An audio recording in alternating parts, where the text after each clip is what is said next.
Good morning बच्चों। चलो शुरू करते हैं आज का लेक्चर। कल हमने फंक्शंस देखे थे और फंक्शंस को कैसे कॉल करना है, कैसे डिफाइन करना है, वो चीज हमने देख ली।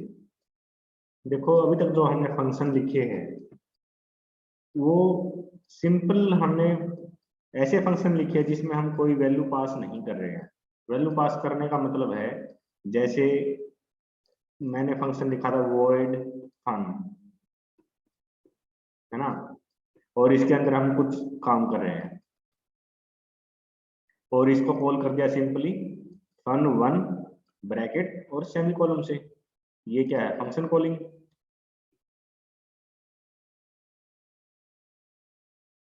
और ये अपनी क्या है? फंक्शन डेफिनेशन,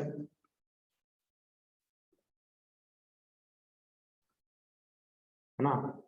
अब कई बार होता है कि भाई जब हम फंक्शन को कॉल करते हैं हमें रिक्वायरमेंट होती है कि भी हम कोई वैल्यू पास करें फंक्शन में जिसके ऊपर वो फंक्शन कुछ काम करे। जैसे मान लिया मैं इस फंक्शन से कोई वैल्यू पास करूंगा इस फंक्शन के अंदर और ये फंक्शन उस वैल्यू को प्रिंट करवाएगा। मैं सिंपल काम लेता हूँ सबसे पहले। तो वो कैसे करेंगे? तो उसके लिए क्या करेंगे, हम जब फंक्शन को कॉल करेंगे इसके साथ वैल्यू पास कर देंगे। मान लिया मैंने 5 पास करना है इस फंक्शन में, तो मैं यहाँ सिंपली 5 लिख दूंगा। और जो फंक्शन डेफिनेशन है अपनी, उस जगह पर हम क्या करेंगे, यहाँ पर क्या है, एक इंटीजर वैल्यू आ रही है इस फंक्शन के पास, है ना। तो मैं यहाँ पर इस इंटीजर वैल्यू को रिसीव करूंगा। रिसीव करने के लिए क्या करना पड़ेगा, मुझे एक वेरिएबल क्रिएट करना पड़ेगा। तो वेरिएबल कैसे क्रिएट करेंगे? मान लिया इंट एक्स नाम से मैंने वेरिएबल क्रिएट कर दिया, एक्स नाम है उसका वेरिएबल का, और डाटा टाइप क्या है आपका? इंट। इंट क्यों लिया मैंने? क्योंकि जो वैल्यू मैं पास कर रहा हूँ वो इंटीजर टाइप की है और जो वैल्यू पास करी है उसको रिसीव करने के लिए हमें कोई ना कोई वेरिएबल चाहिए और उस वेरिएबल का नाम मैंने दिया है एक्स। ठीक है। अब मैं यहाँ पर इसको प्रिंट करवा सकता हूँ, प्रिंट एफ परसेंटेज डी और एक्स। इस टाइप से मैं इसको प्रिंट करवा सकता हूँ। चलो देखते हैं इसका प्रोग्राम बना के। देखो सबसे पहले मैं फंक्शन की डेफिनेशन ले लेता हूँ एक। मान लिया मैंने फंक्शन क्रिएट किया डिस्प्ले नाम से। डिस्प्ले नाम से मैंने एक फंक्शन ले लिया और जिसके अंदर मैं क्या करूंगा, एक वैल्यू रिसीव करूंगा। वैल्यू रिसीव करूंगा तो वैल्यू कहाँ से आएगी? जहां से हम उसको फंक्शन को कॉल करेंगे उस टाइम मैं उस वैल्यू को पास करूंगा। मान लिया मैंने यहाँ पर वैल्यू रिसीव करने के लिए एक वेरिएबल लिया इंट एक्स और यहाँ पर मैं इसको प्रिंट करवा रहा हूँ, प्रिंट एफ परसेंटेज डी और एक्स। ठीक है। अब मैं इस फंक्शन को कॉल करूंगा। कॉल कैसे करेंगे? फंक्शन का नाम सिंपल। अब मैं देखो फंक्शन जब हमने डिफाइन किया है, यहाँ पर हमने एक वेरिएबल लिया है ना। तो हमने इसको पास भी करना पड़ेगा कोई वैल्यू को। अगर हम पास नहीं करेंगे तो वो एरर दे देगा। वैल्यू पास नहीं करेंगे जब फंक्शन को कॉल कर रहे हैं इस पॉइंट पर, तो ये हमें एरर देगा। तो इसलिए यहाँ पर हमें एक वैल्यू भी पास करनी पड़ेगी। चलो देखते हैं कैसे करेंगे। मान लिया मैं यहाँ लिख देता हूँ 5 और उसके बाद सेमी कॉलम। ये फंक्शन कॉलिंग होगी अपनी। अब मैं इसको सेव कर देता हूँ। अब आउटपुट देखना क्या आउटपुट आएगी।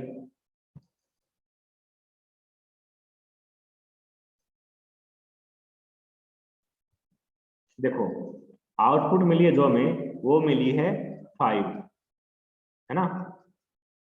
अब ये आउटपुट कैसे आई वो देखते हैं।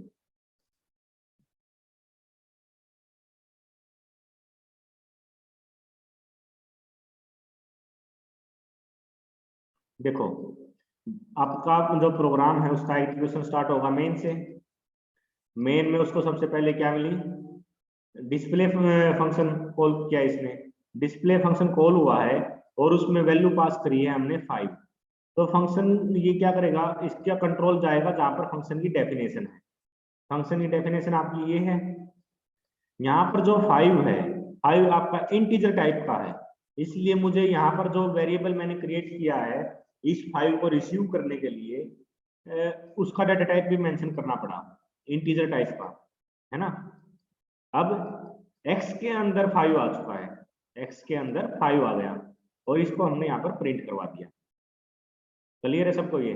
जब ये फंक्शन अपना एग्जीक्यूशन कंप्लीट कर लेगा, कंट्रोल वापस जाएगा डिस्प्ले से नेक्स्ट स्टेटमेंट पर, लेकिन अभी हमारे पास कोई और स्टेटमेंट नहीं है तो मेन का एग्जीक्यूशन वहीं पे स्टॉप हो जाएगा। ये सबको क्लियर है?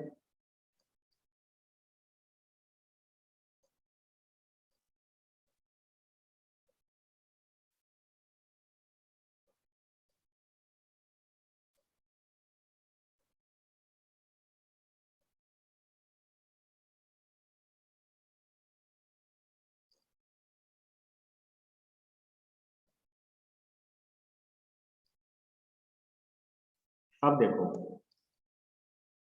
यहाँ हमने क्या किया है, 5 पास किया है। सपोज करो मैं 5 को एक वेरिएबल के अंदर स्टोर करवा लेता हूँ। मान लिया वेरिएबल है मेरा ए के अंदर मैंने वैल्यू ले ली 5, है ना, और मैं ए को पास कर देता हूँ अब, है ना। देखो मैंने क्या किया यहाँ पर, एक वेरिएबल लिया जिसके अंदर आपकी ए की जो एक वेरिएबल लिया ए, उसके अंदर वैल्यू डाल दी हमने 5, ठीक। अब इस वेरिएबल को हमने पास कर दिया फंक्शन में, मैं 5 को पास करूं या ए को पास करूं, बात तो सेम है ना। ए भी क्या है, ए भी 5 आपका। अब कंट्रोल कहाँ जाएगा, डिस्प्ले फंक्शन के ऊपर। तो ए की वैल्यू है जो, वो आपकी एक्स के अंदर आ जाएगी। ए किस टाइप का है, इंटीजर टाइप का, इसलिए मुझे यहाँ पर डाटा टाइप क्या लेना पड़ा, इंटीजर, और यहाँ पर मैं उसको प्रिंट करवा रहा हूँ। अब इसको देखो सेम आउटपुट मिलेगी आपको, वही 5 आपकी आउटपुट आ गई, है ना। ये चीज क्लियर है सबको?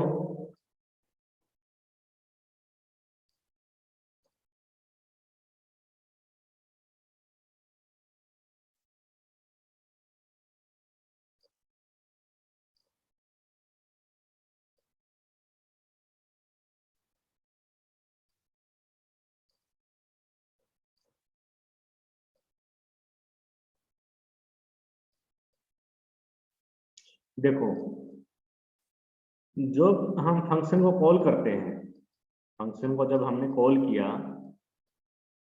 जो आर्गुमेंट, इनको हम आर्गुमेंट बोल देते हैं बेसिकली, जो वैल्यू या जो वेरिएबल हम उसमें पास कर रहे हैं, यहाँ पर हमने क्या पास किया, ए, तो इसको बोलते हैं हम एक्चुअल आर्गुमेंट। एक्चुअल आर्गुमेंट क्या बोलते हैं, एक्चुअल आर्गुमेंट, जो हमने पास किए हैं फंक्शन कॉल करते टाइम। और यहाँ पर देखो, जब फंक्शन की डेफिनेशन की बात कर रहा हूं मैं, यहाँ पर जो मैंने ये वेरिएबल रिसीव करने के लिए जो हमने पास किया, उसको रिसीव करने के लिए जो हमने वेरिएबल क्रिएट किया है, एक्स जो वेरिएबल हमने क्रिएट किया है, इसको हम बोलते हैं formal argument. Formal argument clear है? एक्चुअल आर्ग्यूमेंट और फॉर्मल आर्ग्यूमेंट।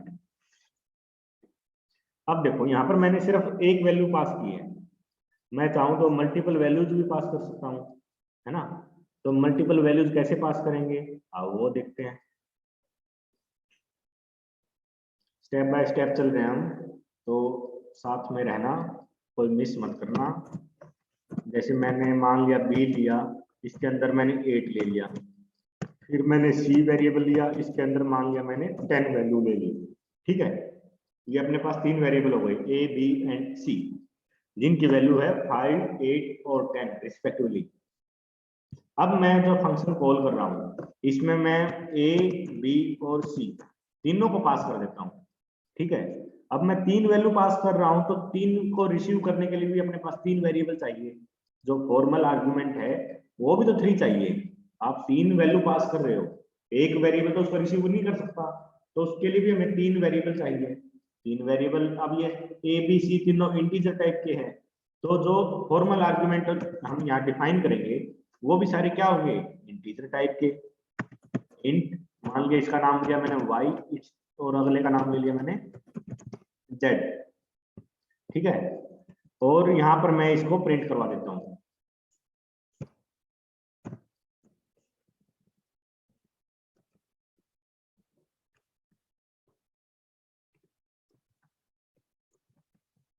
मैं इन तीनों को प्रिंट करवा देता हूँ, एक्स वाई और जेड को, और इसके साथ मैसेज लिख देते हैं हम एक्स वाई जेड।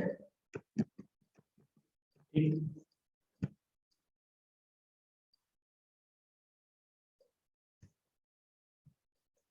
नेहा मैं आपके क्वेश्चन पे आऊंगा दोबारा, रुको थोड़ी देर के लिए। देखो 3 वेरिएबल लिए हमने ए बी सी, जिनको हमने पास कर दिया, ठीक है, और डिस्प्ले नाम से हमने जो फंक्शन लिया है, इन तीनों को हमने उसमें पास किया है, तो 3 वेरिएबल को रिसीव करने के लिए 3 हमें फॉर्मल आर्गुमेंट भी लेने पड़ेंगे। इनका नाम ले लिया मैंने एक्स वाई एंड जेड। इंट आपको यहाँ पर हर बार लिखना पड़ेगा, हर एक वेरिएबल के लिए दोबारा इंट लिखना पड़ेगा। जो तनु ने पूछा है कि भाई इंट हर बार यूज करना पड़ेगा, हाँ हर एक वेरिएबल को बताना पड़ेगा वो किस टाइप का है, यहाँ ये आपको मेंशन करना ही पड़ेगा, ये जो कह रहे हो ना ये आपको बताना पड़ेगा। अब देखो जो ए है, ए जब हमने पास किया, ए हमने सबसे पहले पास किया है डिस्प्ले में, उसके बाद बी पास किया है, फिर सी पास किया है ना। ऑर्डर देखो, जिस ऑर्डर में आप पास करोगे उसी ऑर्डर में ये, जहां पर आपने फंक्शन डिफाइन किया हुआ है वहां पर उसी ऑर्डर में फॉर्मल आर्गुमेंट्स के अंदर ये वैल्यू जाएगी। ए की वैल्यू जाएगी एक्स के अंदर, बी सेकंड नंबर पर है तो सेकंड नंबर पर जो फॉर्मल आर्गुमेंट है आपका उसके अंदर बी की वैल्यू जाएगी। यहाँ पर सेकंड नंबर पे क्या है, वाई।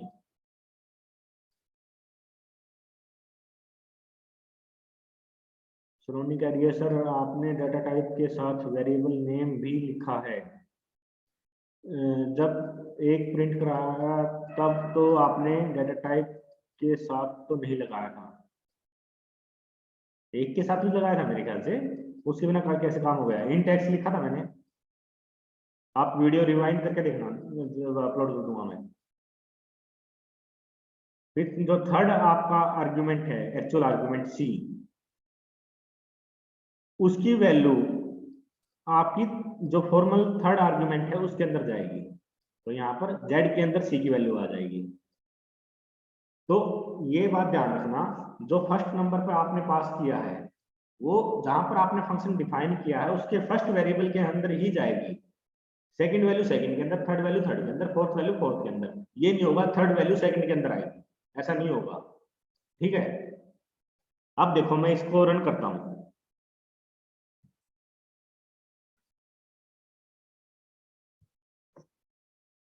देखो x के अंदर 5 आ गया, y के अंदर 8, z के अंदर 10। हमने इसी ऑर्डर में इनको कॉल किया था, जब पास की थी वैल्यू हमने ए बी सी की, इसी ऑर्डर में पास की थी, पहले 5 पास किया था, फिर 8, फिर 10, ए बी सी थी ना, जो इसी ऑर्डर में हमने पास किए थे, और इसी ऑर्डर में इसमें देखो एक्स वाई जेड के अंदर ये वैल्यू आ गई आपकी। क्या ये क्लियर है?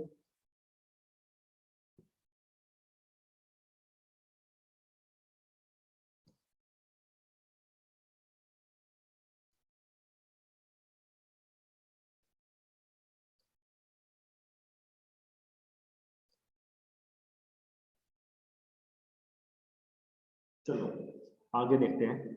अब मैंने जो ए बी सी पास किया है, सपोज करो मैंने एक और वैल्यू पास करनी है, और जरूरी नहीं है मैं उसको वेरिएबल की फॉर्म में लूँ, मैं उसको मान लिया मैं उसको यहाँ पर 15 ले लेता हूँ, मैंने 15 पास किया। अब मैंने 4 वैल्यू पास की है, एक्चुअल आर्गुमेंट है जो अपने वो 4 है, जब हमने फंक्शन कॉल किया तो जो फंक्शन डेफिनेशन है वहां पर भी मुझे फॉर्मल जो आर्गुमेंट है वो 4 लेने पड़ेंगे, 4 लेने पड़ेंगे, तो एक और वेरिएबल मुझे यहाँ पर डिफाइन करना पड़ेगा। वेरिएबल किस टाइप का होगा, 15 आपका क्या है, इंटीजर, ये भी इंटीजर टाइप का होगा। तो इंटीजर में मान लिया मैं इसका नाम ले लेता हूँ, क्या नाम ले भाई, एक्स वाई जेड, इसको पी ले लेते हैं मान लिया, और इसको हम यहाँ पर p को प्रिंट करवा देते हैं, ठीक। अब देखो आउटपुट क्या आएगी,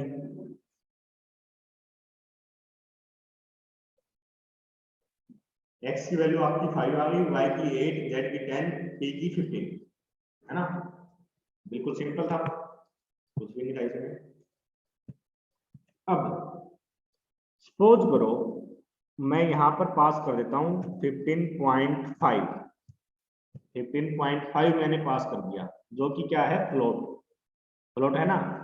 अब मैंने उसको रिसीव किस में किया है, इंटीजर में, तो मेरी आउटपुट क्या आनी चाहिए, मुझे फटाफट बताओ।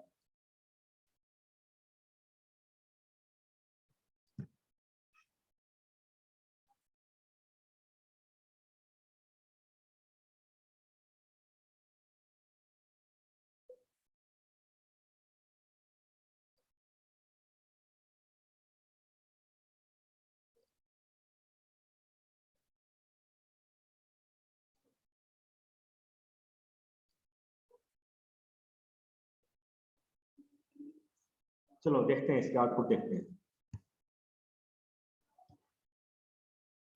पी की 17 कैसे आ गई?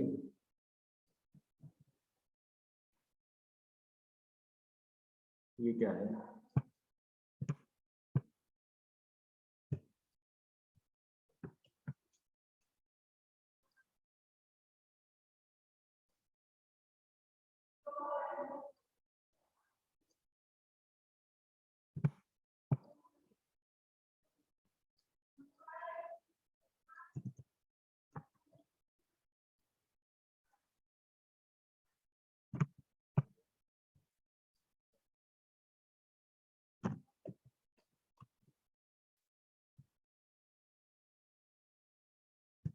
ये वैल्यू क्यों आ रही है, मुझे भी नहीं समझ में आई बात।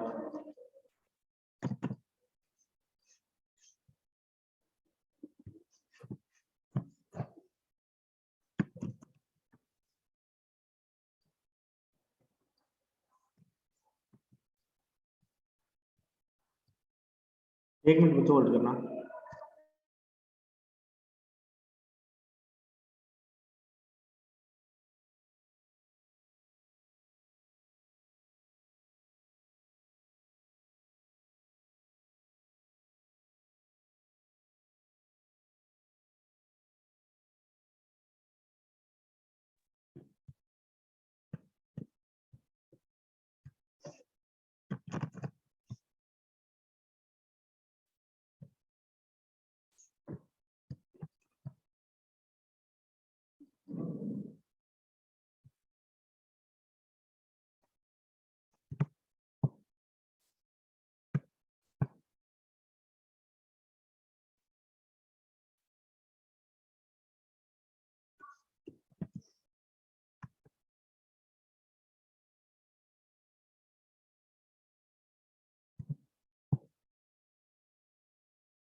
ये तो अनप्रिडिक्टेबल आउटपुट आ गई बच्चों, कैसे आई?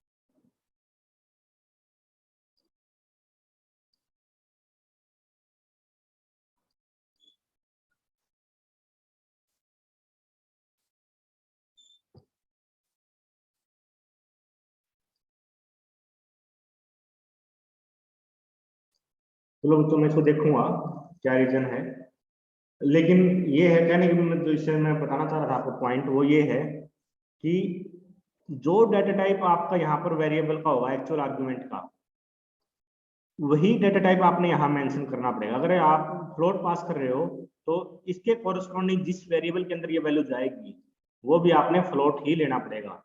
अगर आप कोई करेक्टर पास कर रहे हो तो आपने करेक्टर मेंशन करना पड़ेगा।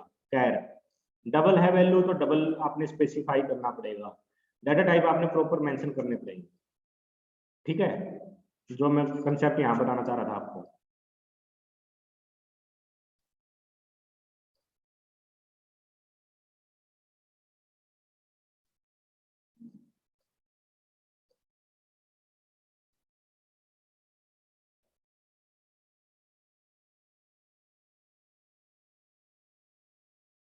डबल बेसिकली फ्लोट ही होता है जिसकी रेंज बड़ी होती है, फ्लोट से बड़ी रेंज।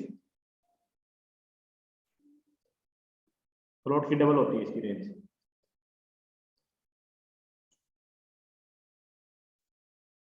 तो चलो जैसे अब थोड़ा एक मीनिंगफुल प्रोग्राम करके देखते हैं। हम सिंपल इंटरेस्ट निकालते हैं, ठीक है। सिंपल इंटरेस्ट निकालते हैं फंक्शंस की हेल्प से। हम एक फंक्शन क्रिएट करेंगे सिंपल इंटरेस्ट नाम से, और उसमें हम वैल्यू पास करेंगे PRT की, और वो हमें क्या करेगा, सिंपल इंटरेस्ट प्रिंट कराएगा। ठीक, मान लिया इंट p ले लिया मैंने कितना 100, रेट ले लिया मैंने मान लिया 5, और टाइम ले लिया मान लिया मैंने 10।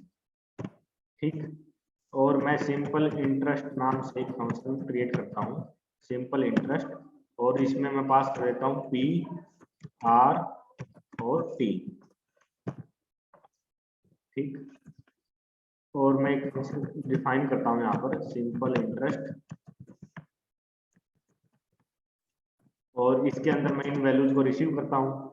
ए यहाँ पर लिया मैंने मान लिया B, और यहाँ लिया मैंने C।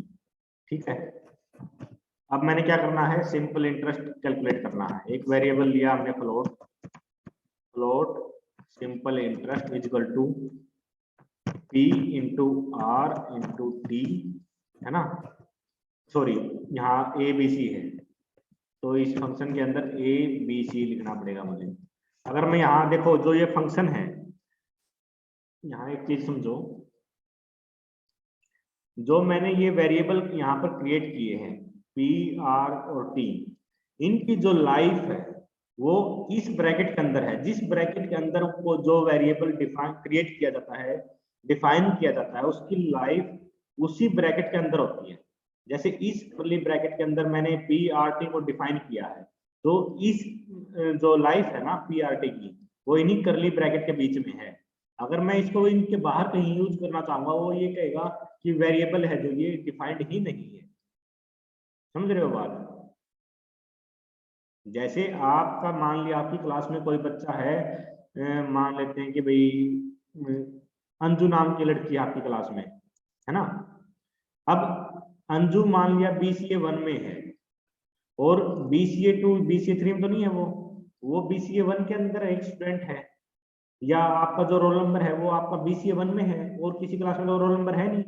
तो अगर दूसरी क्लास में जाके मैं कहूँ इस रोल नंबर का बच्चा खड़ा हो जाओ, तो क्या होगा, उस रोल नंबर का तो कोई बच्चा मिलेगा नहीं मेरे को, है ना। तो आपकी जो मतलब वो है एरिया है, जो आपका एरिया आपकी क्लास के अंदर ही है, आपकी क्लास के अंदर ही मैं आपके रोल नंबर से आपको पहचान पाऊंगा। या आप अपने आप को, मैं जैसे ये रोल नंबर बोलूंगा आपको, आप खड़े हो सकते हो। मैं किसी और क्लास में जाऊंगा तो वो ये कहेंगे कि इस रोल नंबर का तो कोई बच्चा ही नहीं है हमारे पास, है ना। ये बात समझ में आ रही है।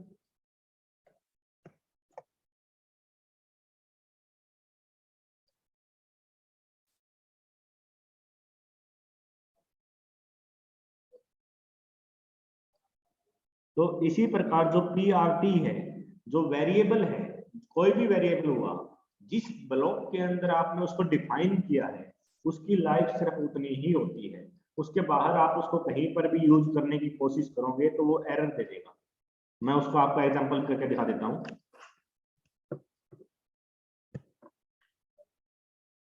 जैसे मान लेता हूँ कि भाई मैं A की जगह P लिख लेता हूँ। P अपने पास एक वेरिएबल है जो कि मेन में डिफाइंड है, और उसको हम यूज कहाँ कर रहे हैं, सिंपल इंटरेस्ट के अंदर, मेन के बाहर।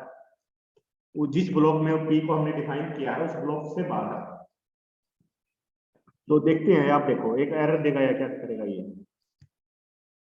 देखो एरर क्या दिया इसने, मैं एरर दिखाता हूँ आपको। P अनडिक्लेयर्ड, या नीचे देखो यहाँ एरर मैसेज क्या है, P undeclared first use in this function. ये कह रहा है कि P तो अनडिक्लेयर्ड है, लेकिन P तो हमने डिक्लेयर किया हुआ यहाँ पर, लेकिन P वो डिक्लेयर हुआ है मेन के अंदर। हम यूज कहाँ कर रहे हैं उसको, सिंपल इंटरेस्ट के अंदर, इसलिए इसने मेरे को एरर दिया। ठीक है, तो जिस ब्लॉक के अंदर आप वेरिएबल को डिफाइन करोगे, उसी ब्लॉक के अंदर आप उसको यूज कर सकते हो, बाहर कहीं यूज नहीं कर सकते। तो यहाँ पर मैं लेता हूँ A, क्योंकि P की वैल्यू हमने रिसीव किस में करी है, A के अंदर। और यहाँ पर मैं इसको प्रिंट करवा देता हूँ, प्रिंट F सिंपल इंटरेस्ट हमने कैलकुलेट किया है, SI equal to percentage F और SI। ठीक है, मैं रन करता हूँ इसको। हमें वैल्यू क्या मिली है 5000, तो मिलनी क्या चाहिए थी? हाँ तो नो मैं बताऊंगा, इसका आंसर भी करूंगा। प्रिंसिपल की वैल्यू है 100 इंटू रेट आपका है 5 और टाइम है आपका T डिवाइड बाय 100। इससे ये कैंसिल हो गया, तो मुझे मिलना क्या चाहिए था 50, लेकिन मुझे मिला क्या है ये ऐसे कैसे आउटपुट आ रही है? ABC, ये तो आपका है, अच्छा सॉरी मैंने डिवाइड तो किया ही नहीं।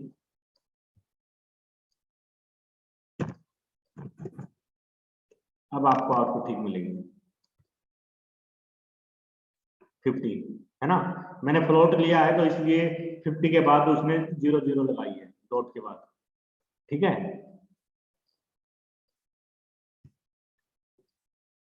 अब जो तन्नू ने क्वेश्चन पूछा कि भाई क्या मैं दोनों फंक्शंस में सेम नाम से वेरिएबल ले सकता हूं या नहीं ले सकता?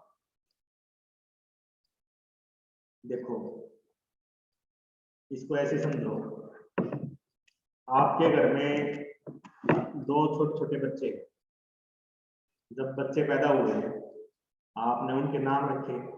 पहले बच्चे का नाम रख दिया मान लिया चिंटू। अब जब दूसरा बच्चा आया घर में, उसका नाम चिंटू तो रखोगे नहीं, है ना? उसका नाम मान लिया आपने मिंटू रख दिया। जब दोनों चिंटू रख दिए तो फिर आप जब चिंटू का आवाज दोगे तो दोनों में से किसको आना है, उनको कैसे क्लियर होगा? घर में तो ऐसा करते ही नहीं हम, सभी बच्चों के नाम अलग अलग रखते हैं, है ना? अब आपने चिंटू मिंटू नाम रख दिए, लेकिन आपका जो पड़ोसी है उसके घर में भी फिर दो बच्चे पैदा होते हैं, क्या वो चिंटू मिंटू नाम रख सकता है? अगर उसको पसंद है चिंटू मिंटू तो वो अपने बच्चों का नाम चिंटू मिंटू रख सकता है ना? उसमें तो कोई इशू है नहीं। बात समझ में आ रही है?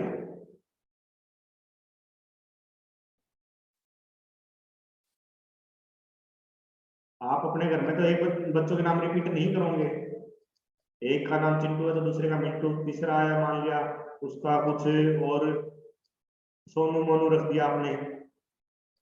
एक घर में तो सब बच्चों के नाम हम डिफरेंट रखते हैं, लेकिन जब पड़ोसी है, पड़ोसी की तो अपनी मर्जी है, वो तो कुछ भी रख सकता है, चिंटू मिंटू सोनू मोनू गोलू, जो भी नाम उसने रखना वो रख लेगा।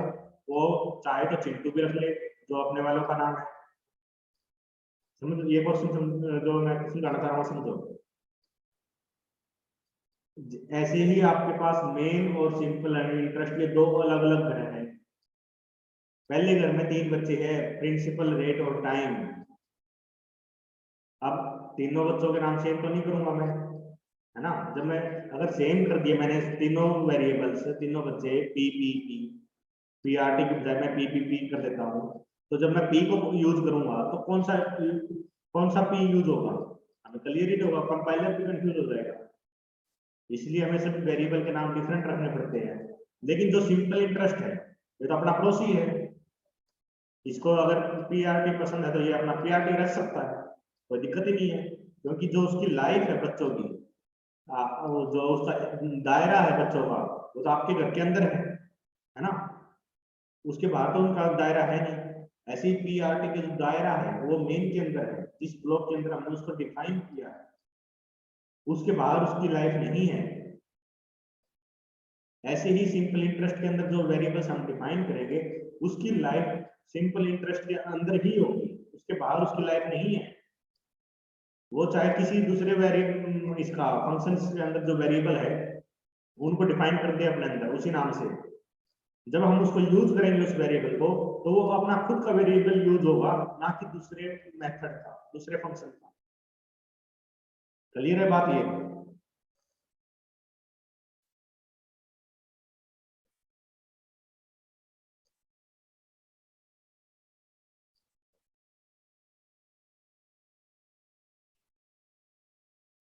तो अगर मैं यहाँ पर P लिखना चाहूँ A की जगह मैंने P ले लिया, R की B की जगह मैंने R ले लिया और C की जगह मान लिया मैंने C रख लिया। ठीक है, तो मैं यहाँ पर P R इंटू C करता हूँ। अब देखो आउटपुट देखना, मुझे सेम आउटपुट मिली जो पहले मिली थी, लेकिन मित्रों ये जो P है ना आपका सिंपल इंटरेस्ट के अंदर, ये वाला P और ये वाला R, ये और ये जो मेन के अंदर P और R है और जो सिंपल इंटरेस्ट के अंदर P और R है, ये दोनों डिफरेंट है। ये बात समझो, ये P तो इसका चिंटू है मेन का और ये वाला चिंटू अपना सिंपल इंटरेस्ट का है ना। ये दोनों अलग अलग है, इसमें कंफ्यूज मत होना कि भाई जो मैं यहाँ पे P यूज करूंगा तो मैं इस वाला P को यूज कर रहा हूं, ऐसा नहीं है। ये P अलग है, इस P की जो लाइफ है सिंपल इंटरेस्ट वाले P की, इसकी लाइफ सिंपल इंटरेस्ट के जो करली ब्रैकेट है इसके अंदर है। क्लियर हो रही है ये बात? हाँ, एक पड़ोसी का है।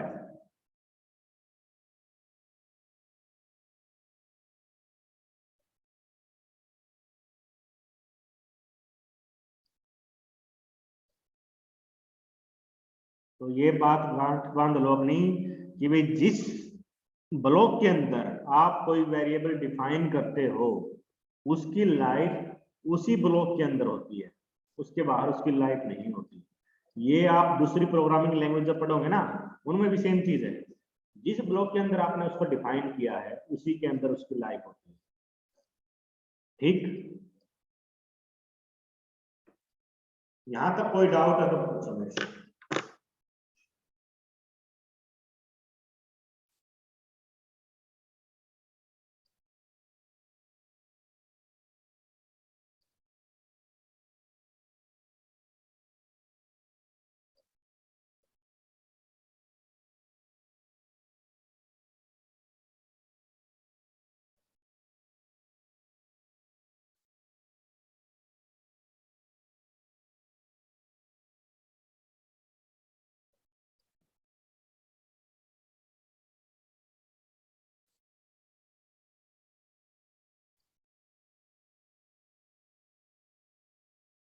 ये प्रोग्राम वगैरह नेक्स्ट लेक्चर में देखेंगे, अभी तो टाइम होने वाला है। चलो कोई डाउट नहीं है तो मैं लेक्चर एंड करता हूँ। रिकॉर्डेड सारा आपको मैं वहाँ यूट्यूब पे डालता हूँ, आप वहाँ से देखते रहना, अगर कुछ डाउट आता हो फिर भी डाउट क्लियर नहीं हो तो आप पूछ लेना। ठीक है।